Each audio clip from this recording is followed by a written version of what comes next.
Halo sadayana, salam sejahtera, nepangkeun abdi. Nami abdi Putra Sulung Pusaka Noron, biasa disebut Sulung. Dina kesempatan ieu simkuring baris ngawawancara sareng Bapak Lukas, umurna 43 tahun, cicing di Jalan Pabuaran, RT 7 RW 2. Pak Lukas damel salaku desainer kreatif. Anjeunna biasana ngadamel desain poster, desain produk, sareng anu sanesna. Wawancara ieu dilaksanakeun di Imah Pak Lukas anu parenahna di Jalan Pabuaran Gang Ebeng. Oke semuanya, jadi di sini sudah ada narasumber kita yang akan saya wawancara. Bisa perkenalin diri Pak? Halo, saya Lukas Ferdinand.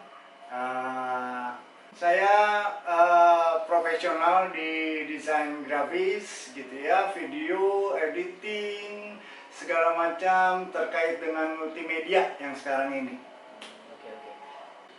Oke. Jadi di sini saya sebagai pewawancara dan saya akan mewawancara beliau sebagai narasumber yang sudah berpengalaman cukup lama dan bisa terbilang sebagai profesional.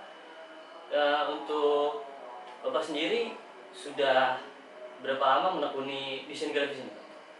Saya itu di dunia profesional itu sekitar 25 tahun. 25 Sudah, tahun. ya. Sampai sekarang masih berjalan tuh berarti. Masih berjalan. Masih berjalan. Ya.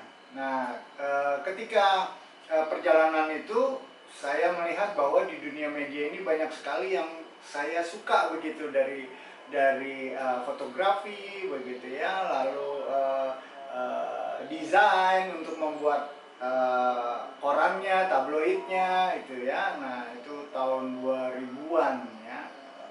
Tahun 1998 kalau nggak salah ya, saya jadi wartawan waktu itu. Nah itu kira-kira jadi. Kalau buat karya yang udah Bapak buat tuh apa aja tuh Pak? Nah kalau karya banyak banget sebetulnya karena sudah 25 tahun gitu ya. Pasti. Saya bekerja di berbagai media, lalu saya juga beralih ke dunia advertising ya, marketing begitu sampai ke retail. Jadi kalau adik-adik gitu ya lihat bahwa ada Carrefour, lalu ada tagline-nya ke Carrefour aja itu boleh tanya mama papa ya, dulu Carrefour tagline-nya itu tuh. Nah itu saya yang buat gitu. Jadi banyak banget karyanya. Cuman yang saya mau kasih lihat gitu ya, yang lagi saat ini mungkin ya, yang dekat-dekat gitu ya.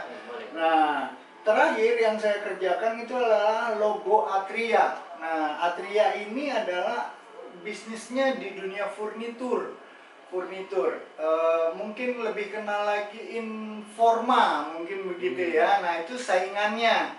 Lalu ada lagi IKEA. Nah, itu saingannya gitu ya. Nah, yang saya kerjakan itu industrinya Atria namanya ya, brandnya. Berarti dari desain grafis ini kita yang namanya kreativitas tuh dipakai banget berarti Pak? Banget. Ketika sudah duduk di meja menghadapi komputer, kreativitas itu harus kita keluarin gitu. Makanya kalau saya sendiri nih ya, karena tiap hari ada di meja, mejanya bisa begini adik-adik. Bisa turun ke bawah. Ya, bisa naik juga. Jadi mengerjakannya bisa sambil duduk, bisa sambil berdiri. Kenapa? Karena hampir 24 jam ada di depan meja. Bisa revisi terus-terusan. Iya. Kalau perasaan yang lo rasain itu selama ngedesain tuh gimana sih Pak?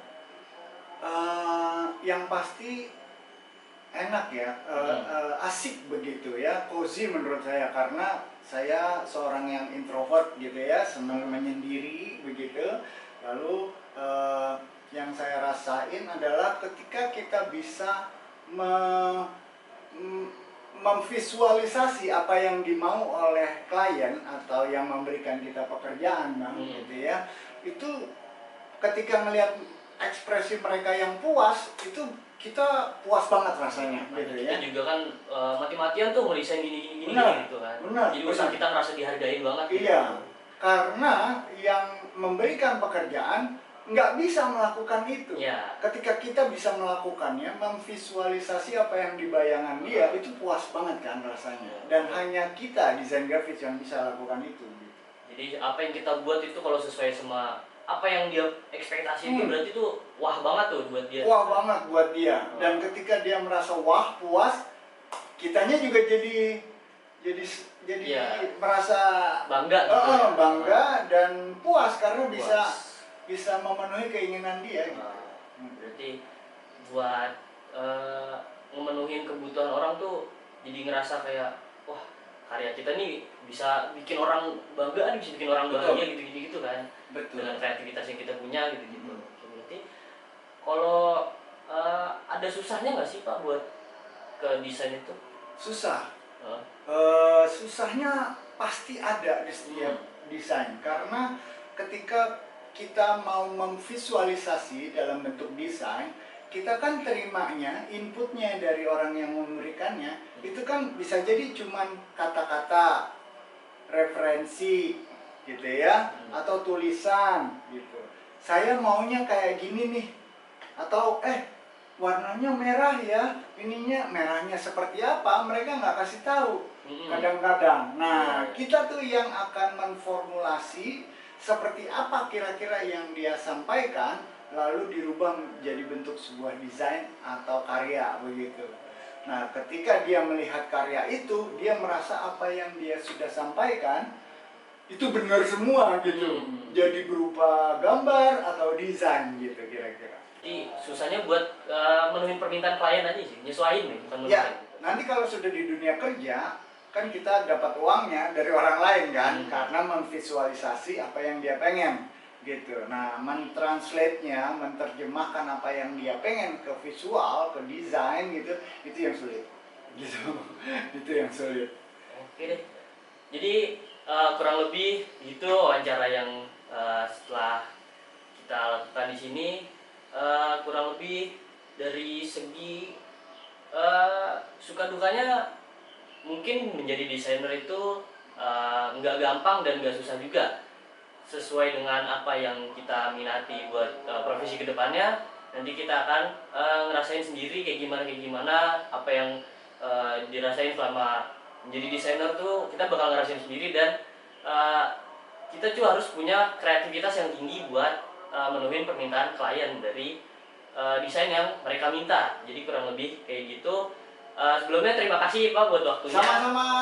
Di sini udah kita selesai wawancara dan kita akan menutup sesi wawancara pada hari ini. Terima kasih Pak. Terima kasih. Dadah. Sampai jumpa. Puji Tuhan, selesai juga. Mantap. 这届采访的结论是，作为一名设计是有很多挑战，我们必须有很高的创造力。设计是必须要有着一些非常好的想法，才能引起人们的兴趣。